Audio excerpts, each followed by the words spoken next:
My name is Rhapsody, and welcome back to Monster Train The Last Divinity. Now, last episode at the end, I asked for some input, some advice, some analyses, I guess you could call them. And I've read through all of those, both on the Republic Discord as well as in the comment section of last episode, and I've come away with 4 different points, 4 different kind of clarified ideas that I'm going to try and adhere to a little bit closer over the course of the rest of my TLD exploration. Those are as follows. Number 1, aggressive shard upgrades can work, but only if you know what you're doing with them and how you'll survive the additional difficulty until that build is rolling. Taking shards without knowing exactly what they're doing, just to try and crest the power curve, is like trying to dig upwards. Number 2, if the shard upgrade does need to happen, does it need to happen now? Unless you have a plan to dupe the unit or spell rather soon, then consider if the upgrade can happen later so that the mid-level bosses don't get so mad about it. Number 3, the goalposts have moved, old man. Defense is tested a lot more now, and backlines are sturdier. So give more consideration to defensive upgrades and as to how you'll project 30 to 35 damage. And the 4th one, the final one, is 3 big dudes. Enough said. Also, let me say that I woke up to read the comments feeling like I might have a little bit of a bitter pill to swallow ahead of me, but I'm really overwhelmed with how respectful, productive, and incisive the responses have been universally. Absolutely universally. It truly makes the difference. It truly makes the information so much easier to navigate, trust, absorb, and synthesize into new practices. So, again, thank you. Hope that didn't necessarily come off as too insincere as I was reading the pre-written version of it that I'd already written in the comment section before for the last episode, but I know not necessarily everyone follows up on the comments, and it's not an expectation that you do, mind. So I figured it would be appropriate to read it out here at the very start. Hey, we got a Molten Casement, double copy of that, double copy of Steel Enhancer and a Memento Mori. The double copy of Molten Enhancement, as well as Memento Mori, as well as having Rectiflicker here, already push me in the direction of thinking about things like, what about an Accumulator? Accumulator with a sweep unit behind seems like it's at least a good early setup here for us. Looking at the second line, we can see there's a Remnant unit, there is no Awoken unit. Our first Awoken unit occurs in the 3rd area, still next to a Divine Temple, though. Interesting. So the sweep is a little bit less of a plan. Hey, maybe Spikes is a plan for us instead then. We'll see. Do I Divine Boons? Maybe. That Remnant unit could easily be, Paraffin Thug. Something like that. Really wants a couple upgrades early. Gives you more money for the more money you've invested into it earlier. We'll upgrade the champion. Yeah, I really want to go with Accumulator here. Because then this can be Slay triggers, it can be Harvest triggers, and then we can try and capitalize on Slay triggers as well from the Shattered Shell or something in that area. Oh. That's a lot of money saved both ways.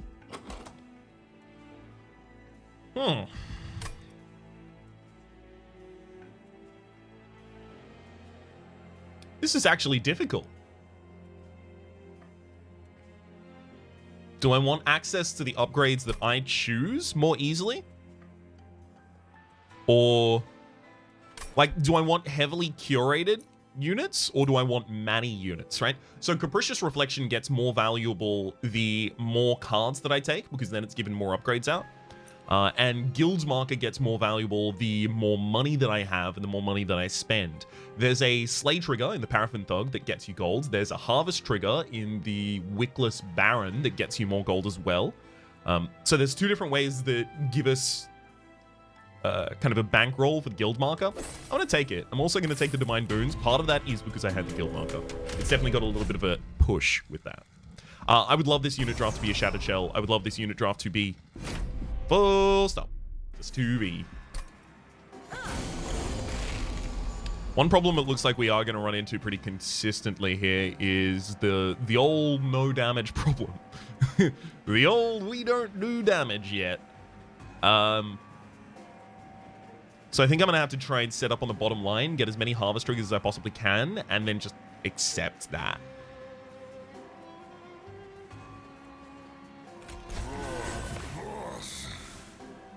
Molten Encasement would be a good tool for the bosses in the end game, I think, so. Put that there. Well, I was never getting that collector, right? So, no need to be sad about it.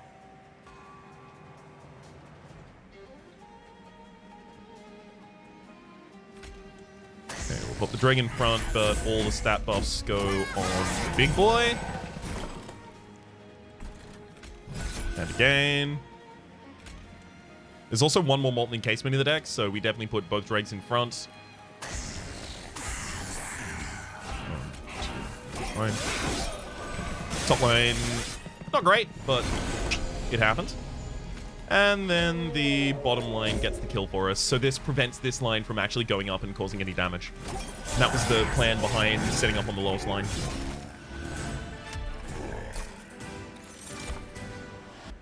Ooh, Remnant Host offered already. It extinguishes to summon 2 drafts, which are great harvest triggers. Yeah, it's really good, really good. Razor Sharp Edge, for a character that has access to a lot of HP and not as much access to damage, is just also pretty dang good. There's the Shattered Shell. I would love to go here, Shattered Shell, Multi-Strike Quick, or... Well, I do need to get health on the Shattered Shell. Let's not ignore that possibility. But then we have the ability for the Remnant unit to fish for, like a harvesting unit or a slaying unit. Would be ideal. We do also have an Animus of Will here, and the deck is full of Razor Sharp Edge, Root Seeds, Root Seeds, Root Seeds, Root Seeds, Root Seeds, Steel Enhancer. So, let's not overlook that option.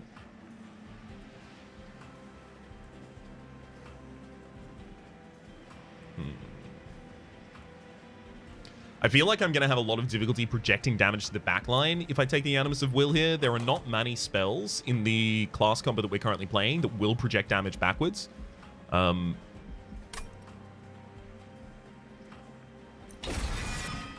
Yeah. And as per the rules that I'd written, where are we? The goalposts have moved, old man. Defense is tested a lot more, and backlines are sturdier, so give more considerations to defensive upgrades and as to how you'll project 30 damage. If I'm not going to be able to do it through my spell set, then... Question mark. Hello, Speedstone. There's the Wickless Baron. We gonna do this? So that would be the Wickless Baron goes into the Shattered Shell right now. And then we give it a Speedstone.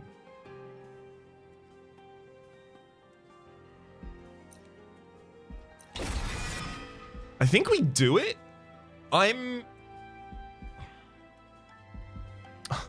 have to admit some scatteredness.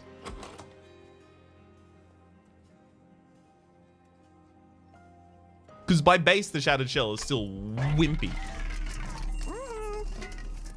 Do I give it Quick?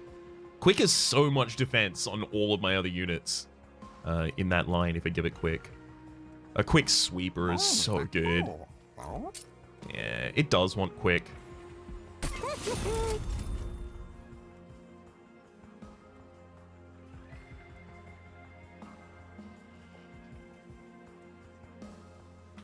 There's no chance I'm duping you in the next area, right? Yes, I'm taking aggressive shard upgrades here. Yes, 100%. But I do have a plan with them, and as to how they are going to be the thing that kind of crests the line for us. So I don't feel too bad about it.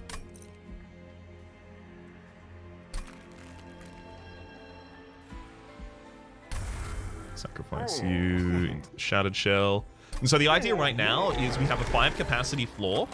We use the 5th capacity on that floor, 2 capacity in Rector Flicker, 2 capacity in the Shattered Shell. We use the 5th capacity on that floor in order to play things like Tombs, and especially later on, an endless Remnant Host. If I re-rolled, I wouldn't have enough to buy something, would I?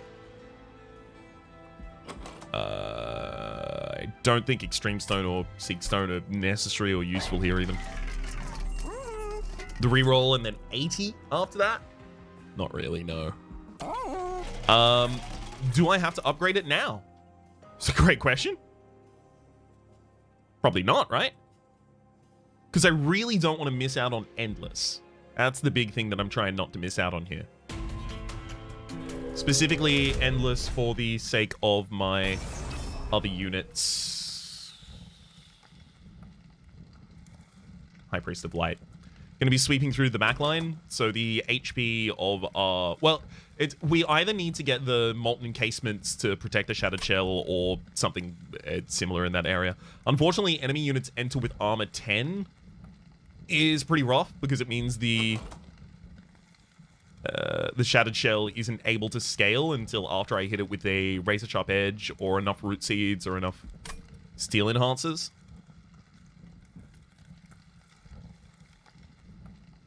It's going to heavily limit our ability to get Harvest Triggers, and Harvest Triggers are how we win. I actually think we can't take this unit draft. I'm mad about it, if that helps. I'm really, really salted. Am I? Yeah, because we have to set up on the bottom floor to prevent the Reconcilers from actually giving us too many Sinner's Burdens and slowing our cycle through the deck. Because if it slows our cycle through the deck and the Razor Sharp Edge is near the bottom of the first cycle, then we're dead. We just lose that one. Yeah. I'm not thrilled about this. I would have loved that unit. I really, really would have... Reconciler, what are you doing? I really would have liked that unit. Okay, so...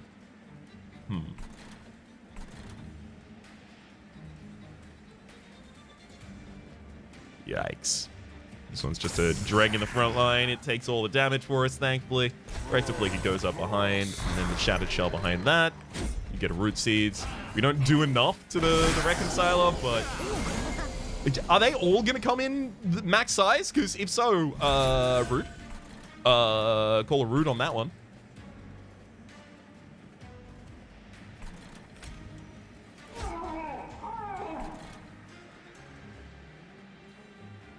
This only does 10 damage. I'm still not capable of getting a Collector in the back line.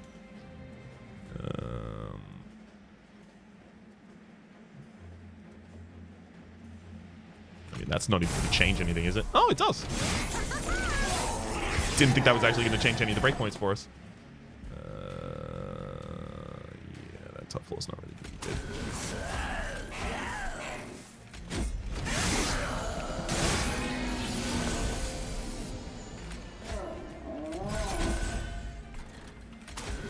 Yeah, just imagine this with even less ability to kill the enemies. The fact that we didn't have the ability to kill any of the backlines there actually kind of cuts against my point, because we would have been able to kill those ones, so... Molded? Get myself a single copy of an ability to bring back the tombs, if nothing else. See, the thing is, if we had access to a lot of draw, I would love another Seal Enhancer. It wouldn't be bad. Wouldn't be too sad about it. How likely are we to go for draw gems? Extremely likely right now. We want draw gems, and then the next cycle we want to cut the costs of the Root Seeds and the Razor Sharp Edge. Taking the money. As for dupes right now, yeah, not really. Alright. There's Double Stack, Power Stone, and obviously the Value Stone as per base. So look at the Divine Temple, Value Stone, and True Stone. Interesting. Probably not going to use either of those. I already looked at this and I was like, oh, Value Stone, I'll put that on Memento Mori, but that's not really... Like, Memento Mori may eventually be part of my game plan, but is it currently really a big part of my game plan? The answer to that is a solid yeah, we don't have the ability to support Rejuvenate triggers. So this is just a hard whiff. Excuse me.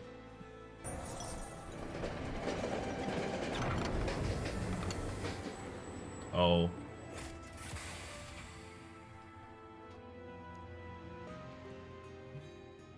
The thing is, every removal does make us stronger. Right? And I do want to see the cap of this event. But then I really shouldn't take anything out of that Divine Horde, and, you know, suddenly I'm slow. I just said that I'm not supposed to take that many shards, but this is also an event that I haven't seen the end of, so I'm incentivized to do it, that requires that I invest shards. I think if there's ever a point where I have to break my own rules, it's here. My first cycle setup is the most important thing for us right now. You'll hear me say that often, and it starts to feel trivial, because it feels like I say it about every single deck. I don't say it about every single deck, but I say it about a lot of them. Definitely a huge amount of them. And that is because I typically build that is my main thing. My main concern is that kind of like consistency of the first cycle. So it's a playstyle thing rather than just assuming that I need it all the time, even when I don't. Hold over. Okay, so now do I get molded? The thing is, Burnout and Endless is actually so much better.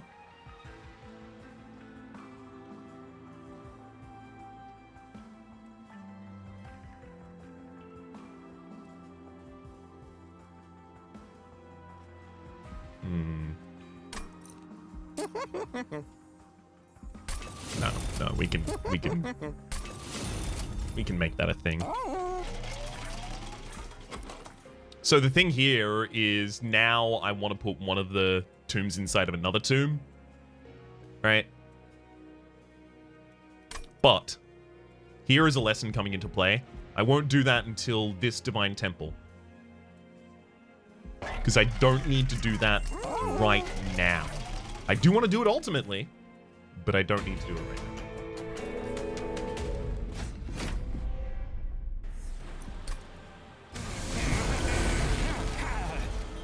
Perfect. Practice Flicker, drag, shell behind, get the buff, play the molded for nothing, just to have it in pool. Okay, that solves this fight already. Oh wow, you didn't even die, Dreg? Wow.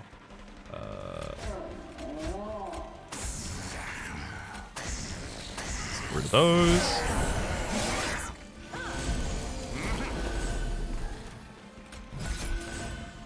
Yeah, with that quick unit, the only units... yeah, the molded isn't... These units, if they gain more burnout, aren't going to be able to die. Which is a problem for a harvest build.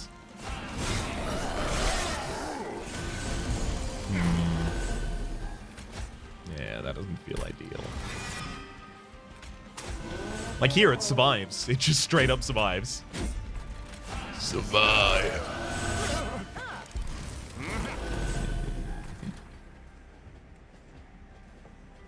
I really want it dead so I can play these other units, but I can't get it dead. Okay, well, we can see that this represents a pretty large problem, right?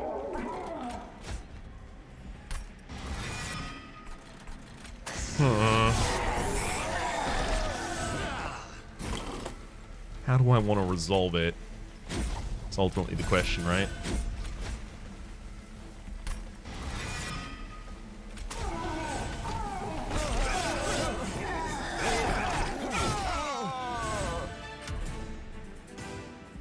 What if we have just one of them with the Endless kind of thing?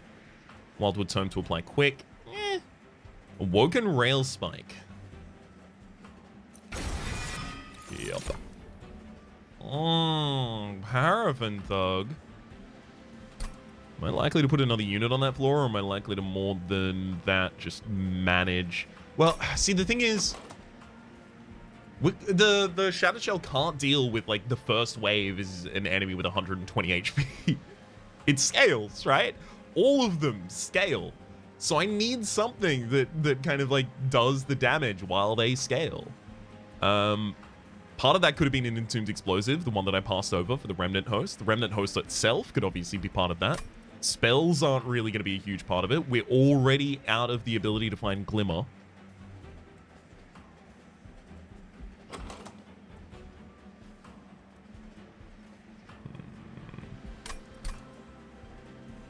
Some Merchant of Steel here with a Remnant Banner next to it.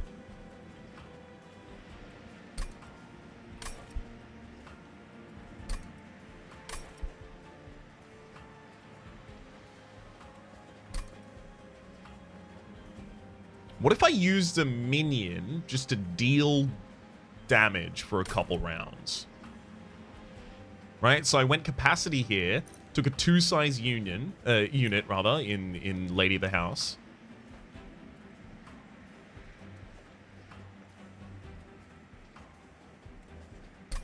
And then in this Remnant Banner, found something to merge it with later. We've got 2 Divine Temples left.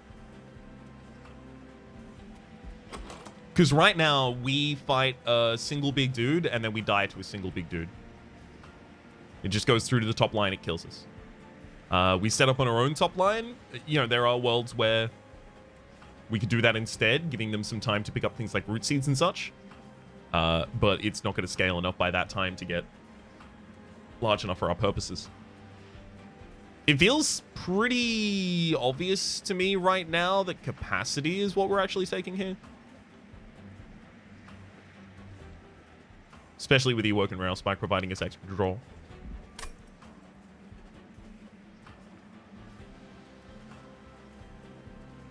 Paraffin Thug, eh?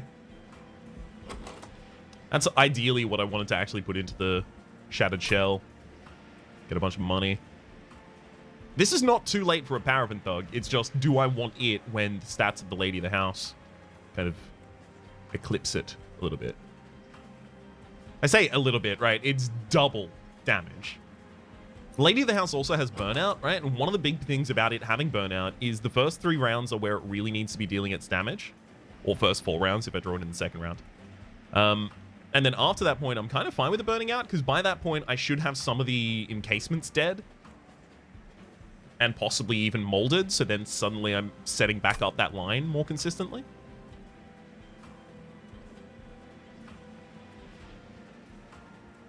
This is something I wouldn't usually do. This is definitely a consideration made as a result of the old edict I have over on the other side of the screen right now.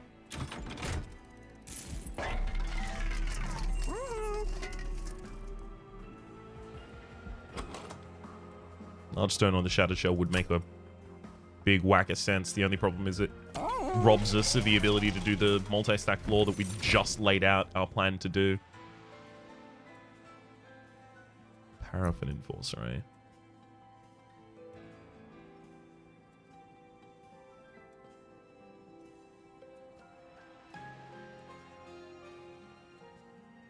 I think I take it.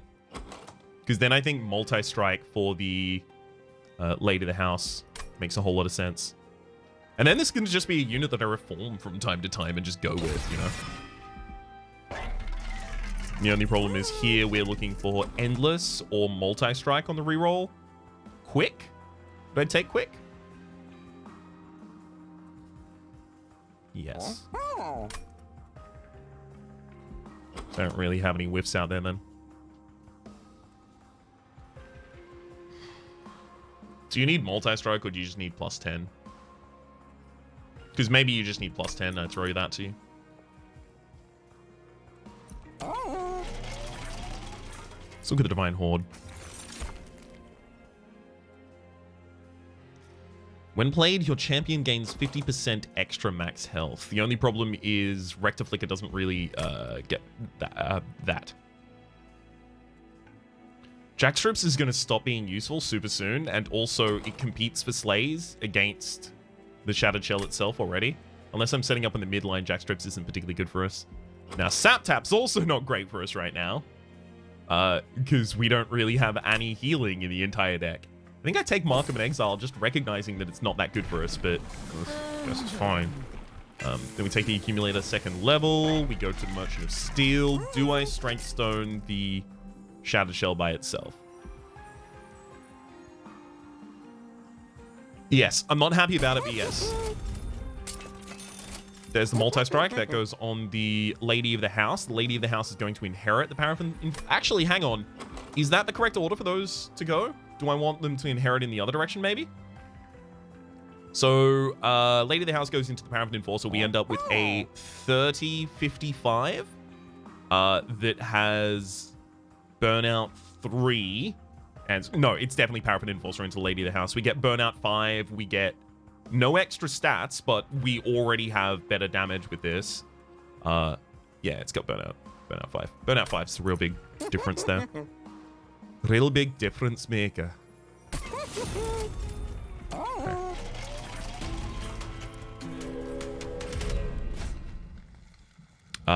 Normal sending units gain 6 additional damage. That should actually be completely fine with us.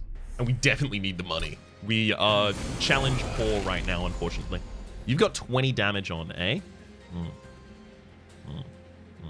Unfortunately, we do need to set up on the bottom lines as well, so...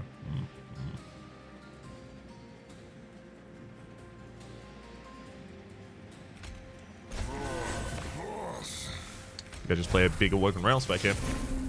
Oof. Yeah, those are going all the way to the top line, unfortunately.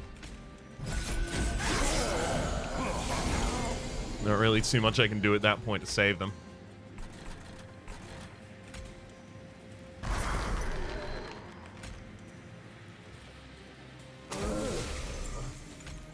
And this molded gets back a drag. Do I want to put the drag on the top line for the 75? 75 is pretty good. Costs us an energy to do. I think I still like it.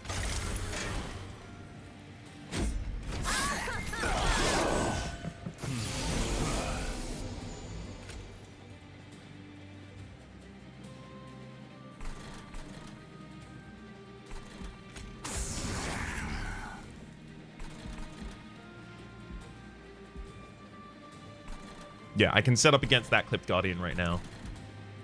I will have to keep the Weight of Contrition in the deck, but I'm not too fussed about having to do that.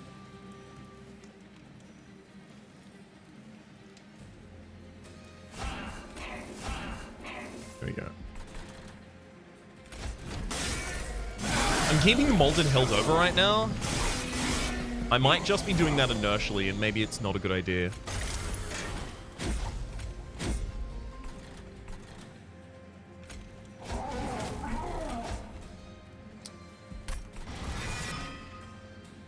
You burning out faster might even be kind of good for us. Okay, and then the Molded here brings back a Remnant Host. Just going to buff a bunch of our units for us. So it splits this round at the end of the round, and then the burnout won't trigger, right? I always forget how that resolves. Let's watch it.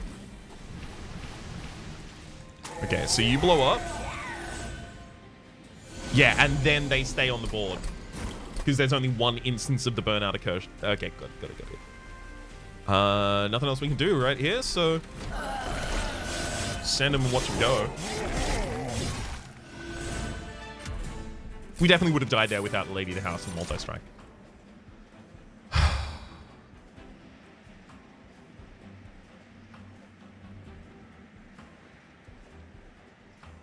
Small entrapment. It's how we deal with bosses. Ensnare, Bramble Lash, Invigorating Solution. Ensnare makes a lot of sense. Try and keep a powerful unit on the floor alongside all of our stuff, as long as we can.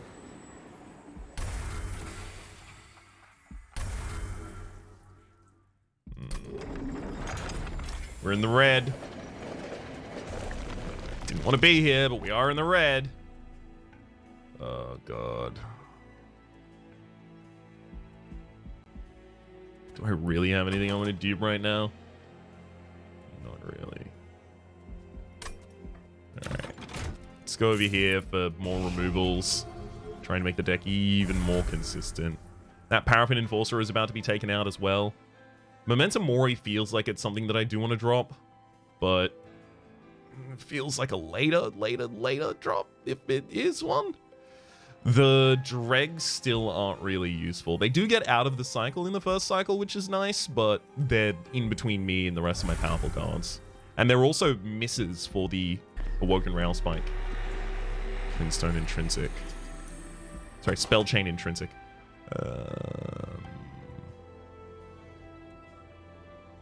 Spell chain on molded would have been interesting, but you don't have the ability. You get sacked into Lady of the House.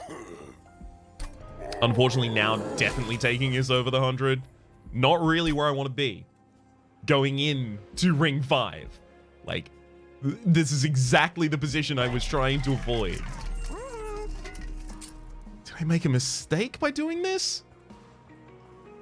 I don't entirely know.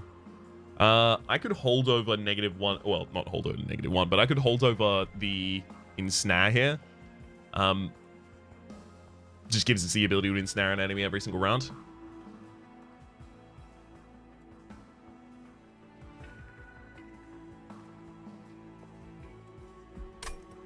Yeah. Honestly, more than that, I feel like removing cards. I also do want to lower the costs consistently of the things like the root seeds and stuff. But they should also have their costs actually lowered by the Awoken Rail spec. What's actually taking our energy on the later turns, right? Like nothing? Okay, maybe I don't do that. Maybe I do just hit the Awoken Rail spec at this.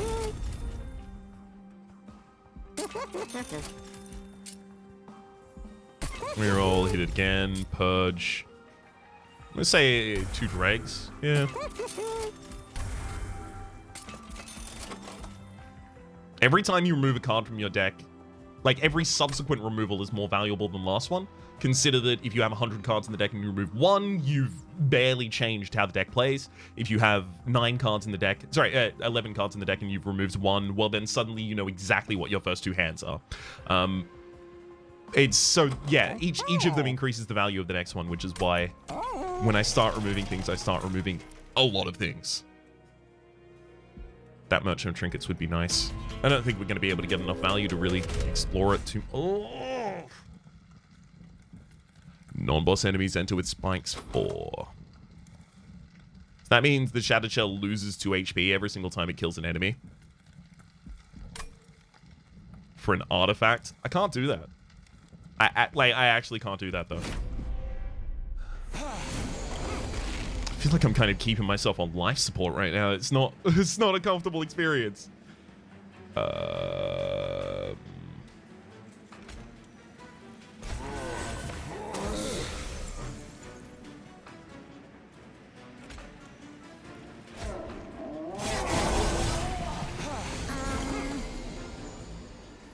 Good.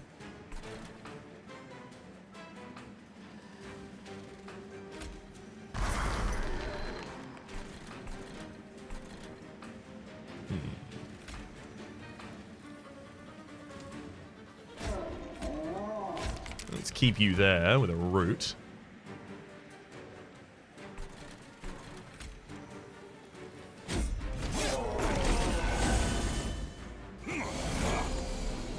Yeah, nice. Then we can kill you with a dragon this round. There's Sharp Edge for you. All looks good to me.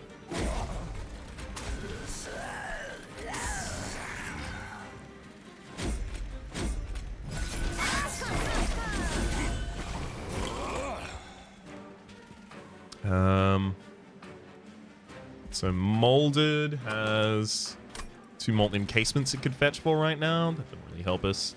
I think we'll leave Molded to the next cycle right now. And instead use this time to...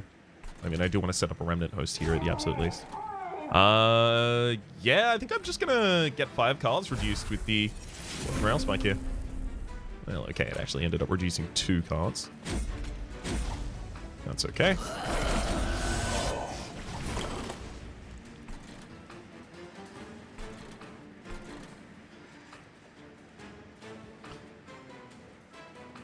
Okay, so is Rectiflicker going to be healthy enough for the fight? Probably should have done the holdover 2 times actually, just for the sake of this. That's ultimately the question, right? Are you healthy enough to take enough damage from the Crystal Cloak? And yes, you are. We also have the ability to pull back out the Paraffin here. just in case that became essential at any point. Nice.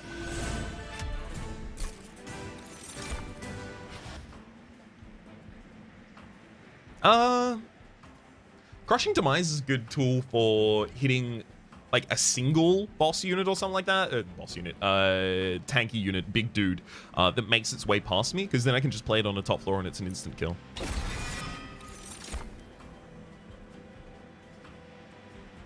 Overstacking with Descends, okay.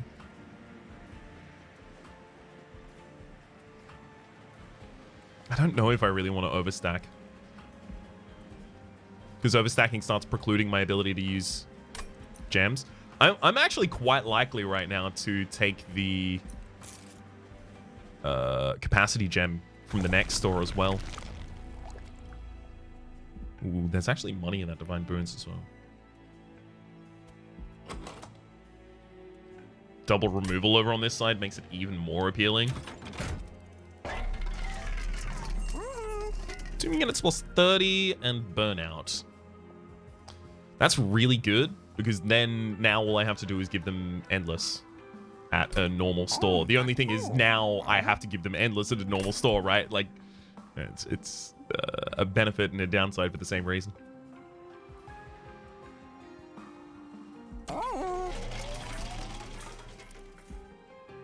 To take money from the Divine Boons there.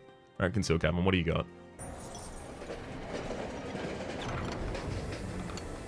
A pillar of light spews strange fragments into the air, making the way ahead dangerous. The Bone Shaker grinds to a halt on its own, perhaps recognizing the odd power emanating from the pillar. The air is stale, imperceptible even. No longer stinging with the outer chill, but also devoid of life entirely. You feel the urge to hold your hand to the light, unsure of what may occur. But something in the back of your mind urges caution. Okay, so we can create an infused Nexus Spike with the essence of 2 spells.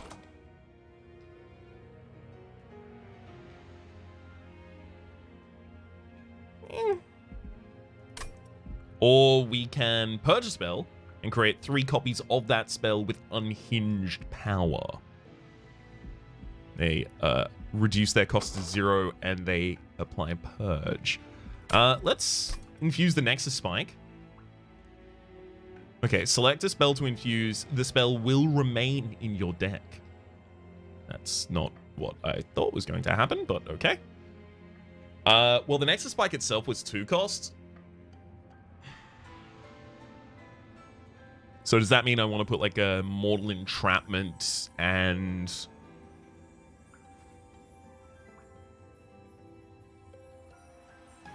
It's difficult to find a second thing to do, right?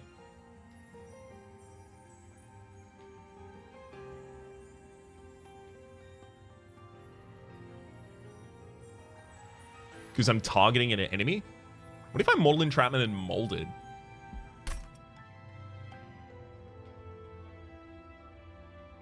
Excuse me? Okay, so I can select the first one. I'll select the first one to be the Molded then? Oh, okay. I'll tell you what this is, actually. If I now click Razor Sharp Edge, and it should... Yeah, okay. It must maintain the targeting of the first one. So I'm molded with Memento Mori inside then, maybe? So I don't really have 2 things I want to target at enemies consistently. I guess Mortal Entrapment in Snare wouldn't be awful. It's just the root does nothing to the bosses.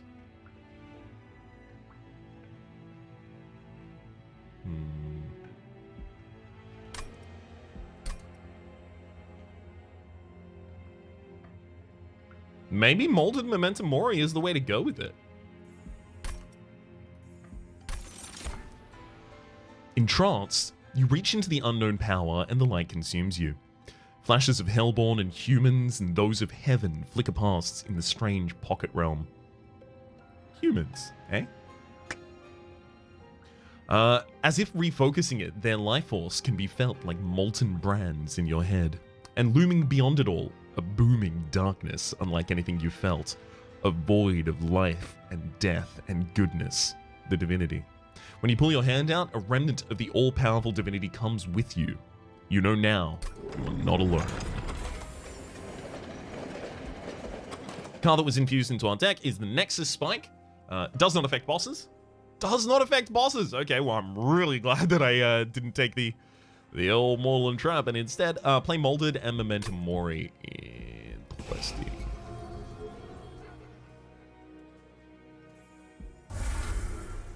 These are units that die powering up Memento Mori, definitely true. After we get the extra capacity and we're able to play 4 different units on the bottom line, including the Remnant Hosts and things like that we're going to be summoning back with a Molded, it's going to be better for us to handle this way.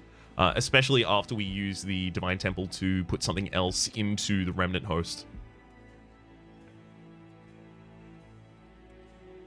Okay, and now I look back at the trinkets. The problem is, I don't think I am going to make them endless. So if I'm not going to make the tombs endless, I'm instead going to be resummoning them consistently. I need them to die. So giving them extra health and extra burnout is exactly what I don't want. Rationing scales is 30 HP right now, right? It brings us back up to that consistently. That's not bad. But I do feel like I need to be more powerful rather than be able to make more mistakes. Extinguishability stroke an additional time.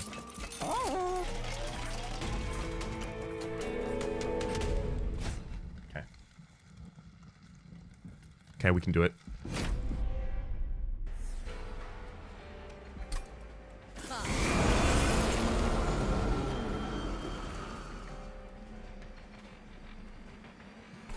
Okay. Harvest Clicker goes down the bottom line. Layer House goes in front. Remnant House goes in fronter of that. Got some accumulation already going on down here. Love it. Love to see it. Let's... Shattered Shell. So that's 50 damage then Red Mori. Interesting. Yeah. No reason not to play that. Remnant Host down on this line. Get a bunch of drafts there. If nothing else, that's just getting more drafts, right? That's Woken Rail Spike. Oh, sorry. If nothing else, that's getting more units dead for the sake of the Memento Mori.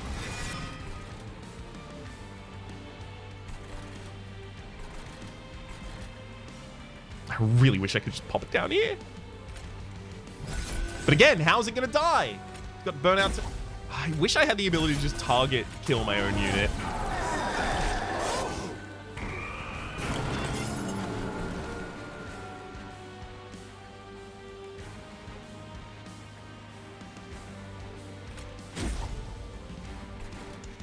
Okay.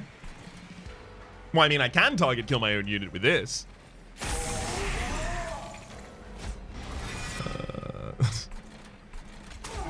But only if it's on a floor by itself is the problem.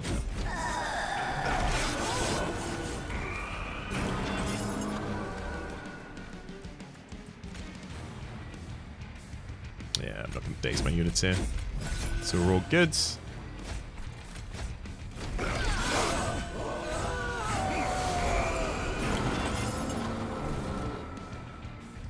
kind of ideal for me to just put down 2 molten encasements here.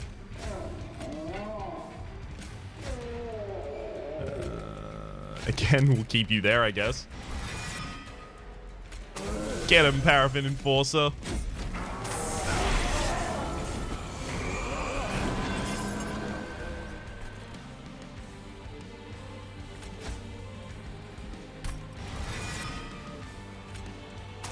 Pop that Remnant Host out front, see what it can do for us.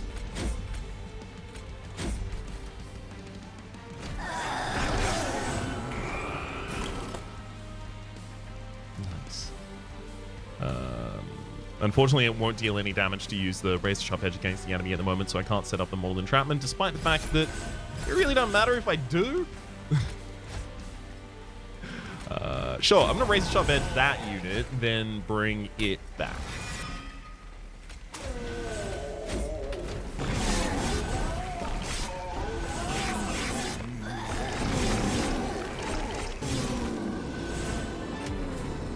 What is the health of the... Actually, can I even look at it right now? I'm not seeing their modified stats. I wish I could see the health of the Shattered Shell at the end of all of that, because I worry that it's not getting enough HP. Channel Song, Formless Child, Shard Channeler. This is interesting, actually. Formless Child mainly returns things that I don't care about getting back, right? So it's the Channel Song that I'm looking at right now. The ability, because especially after I purged all of the dregs and the train stewards, if nothing else, it is just a spell that fetches. It's an additional unit draw, right? It weights the deck more heavily in terms of drawing units. Sometimes it'll draw Shattered Shell or Lady of the House. It's extremely uncommon that it does that, actually. Draw a unit and apply. Apply. I mean, they're going to be 0 cost anyway after they get reformed. Actually, does it even help? At all? Not really. Especially as I remove more things.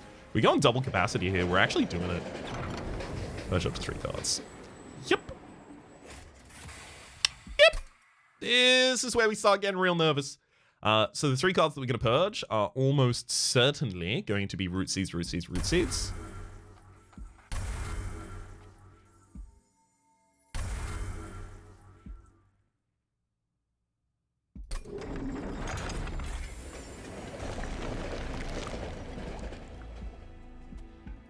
As for spell upgrades, do we have that many more? Obviously, Nexus Spike is a pretty good one. But do I want to maybe go a Merchant of Trinkets instead? That's also got another trinket next to it. There's nothing that doubles harvest triggers. There's not too many things that increase our build's potential specifically. So does that mean I just don't take it then? Go to the other side, get a Merchant of Magic. But what do I do in the Merchant of Magic is a big problem. We can decrease the cost of the Nexus Spike or the Mortal Entrapment. Are we likely to take Divine Boons? Almost certainly not.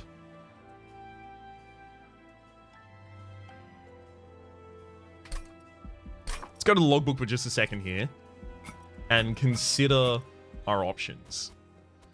I'm just gonna go across. It would take far too long to individually interrogate each of these, so I'm just gonna like waddle across and see if any of these jump out as particularly good. Hell's Banners could be okay. Lightstone Casing as well as the Pyre Stone Housing both would be pretty good. Lost Luggage would be pretty good. I mean, like, you know, Winged Steel. The things that are obviously pretty much always good. First Hell Pact, obviously pretty good as well. Split Anvil, actually quite decent for us too. And then Channel Heart, yeah, like, Emblem of the Exiles, I guess, but still not super thrilled about that one. Rooting units on the top floor with a Root Split Mask is actually particularly good as well. And then we get down to Combustible Wax, Known, Case Ember, Exploding, Phase, Flickers,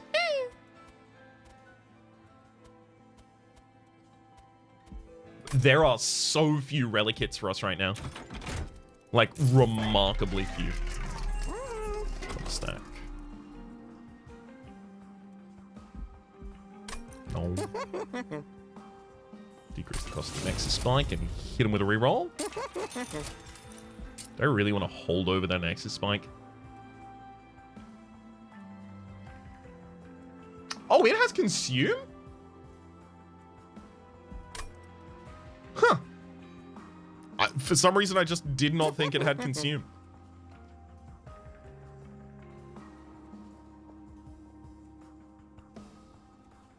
Interesting. Lower the cost of one of these things.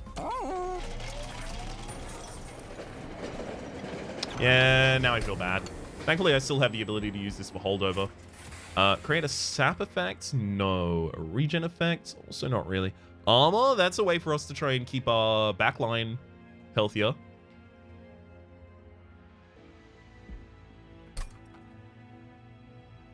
Okay, and then we give it buff because this is going to be a self-buff on that unit. Increase capacity! I feel worse about that now, but it's... Oh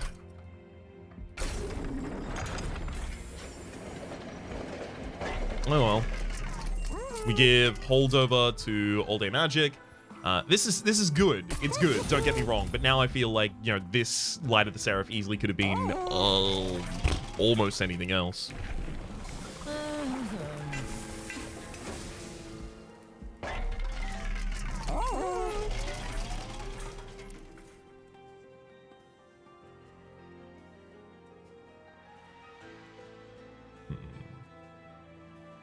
How do I best take advantage of it not being that, though, then?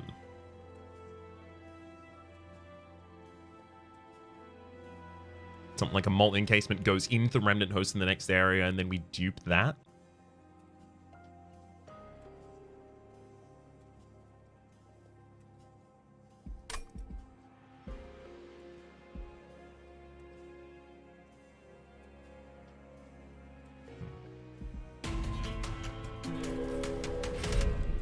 Not thrilled.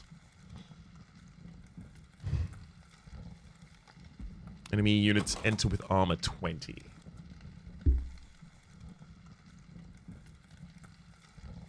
We're already going to have a pretty hard time killing the enemy backliners. I wonder if this is when I don't take the buff. There's just going to be so much HP on the units. I think I can take that.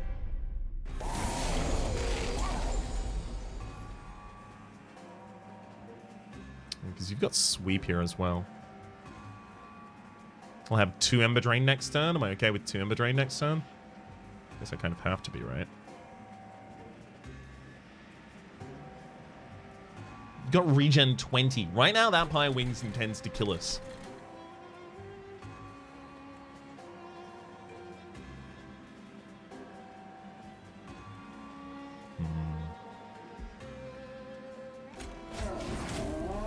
I have to set up top and find some time for the solution. I was really hoping that the Collector would have spawned up here.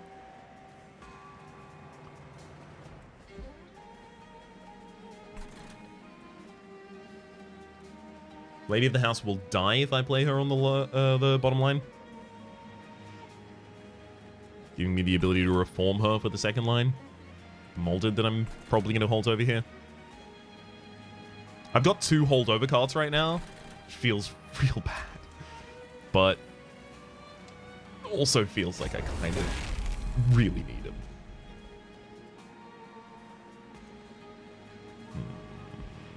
Try and keep this Pyre Wings here for even longer. I don't know how I'm benefiting that much from that.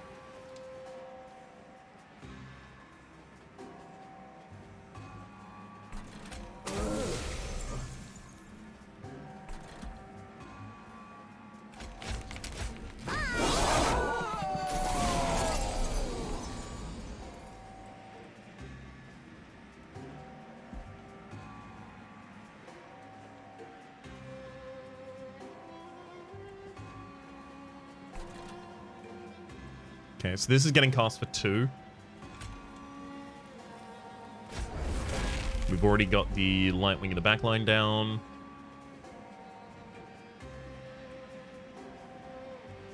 Let's Rail Spike next. Okay. This Nexus Spike. It's good. It's useful. Kind of wish I had it next turn. And may still have it next turn. Especially with the double Root Seeds.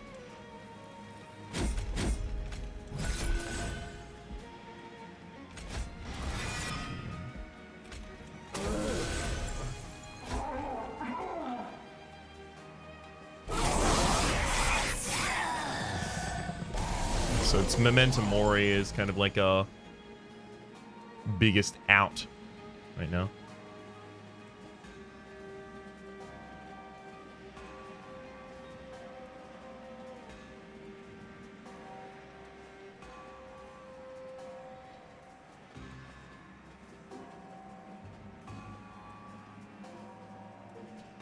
This is going to be the turn of one of our biggest decisions. So Momentum Warrior is 70 damage to the front line. It's clearly just not enough right now.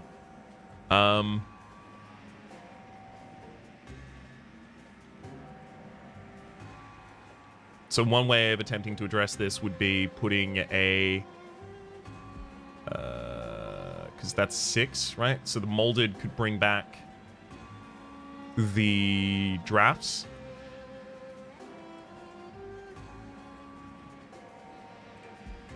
That is to say, the Remnant Host, it gets 6 HP. It goes in the front line. It dies to the Pyre Wings. Actually, it can go even in the back line then, right? It dies to the Pyre Wing going through the sweep. Oh, in which case, actually, it goes directly behind the Molten Encasement, right? So then all of the drafts do their allotment of 20 damage still. And then they each die in turn, giving Harvest triggers to the Shattered Shell and the Rector Flicker.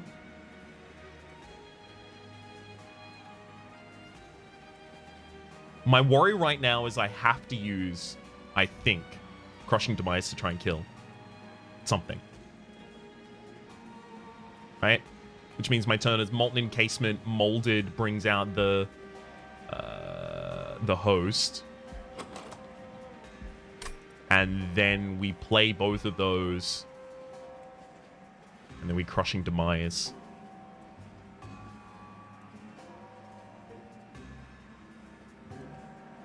No, we would need to go Molten Encasement first, then Crushing Demise, then put out the Remnant Host. But then the Remnant Host is going to lose all of its units. So this goes to the top floor and does 10 damage per swing. We're doing 40 damage back. So we can survive dealing 160 damage to the Gilded Wing by ourselves.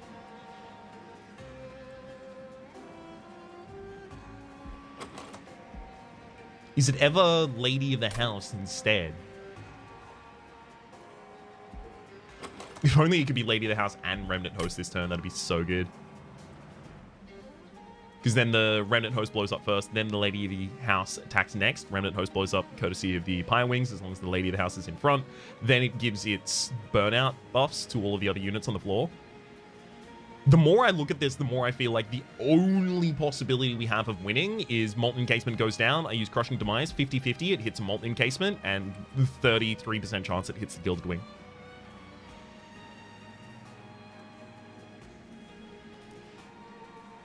Are there any other ways to modify that up or down? I don't think so. Godspeed. We lose. We 100% lose.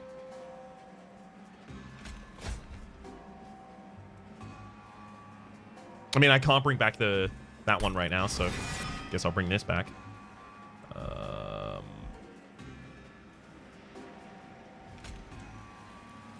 I'm not going to be able to project any damage to the back line, so that Light Wings just lives now.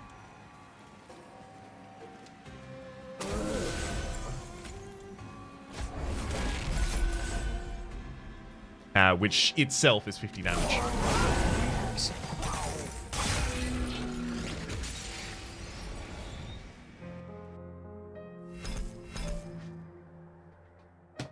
I feel good about that run. I know it wasn't a win. I'm well aware. But I feel good about that run because things didn't feel sudden. It feels like everything that came, I had a reasonable expectation of. Well, most things that came, I had a reasonable expectation of. And had covered a lot of the grounds that otherwise would have killed me. I think without the you know, part of this is probably my brain going like, the information was useful. You did a different thing. But also I did make a lot of decisions that I previously would have as well, right? Focusing on the unit enhancements early, but at the same rate, like those were the ones that were carrying us along. I don't know. I feel like I played a lot more with specific considerations, like specific considerations of how is this clan going to be able to deal damage to the backline, those kinds of things. How are we going to be able to deal with kind of scaling issues and things like that.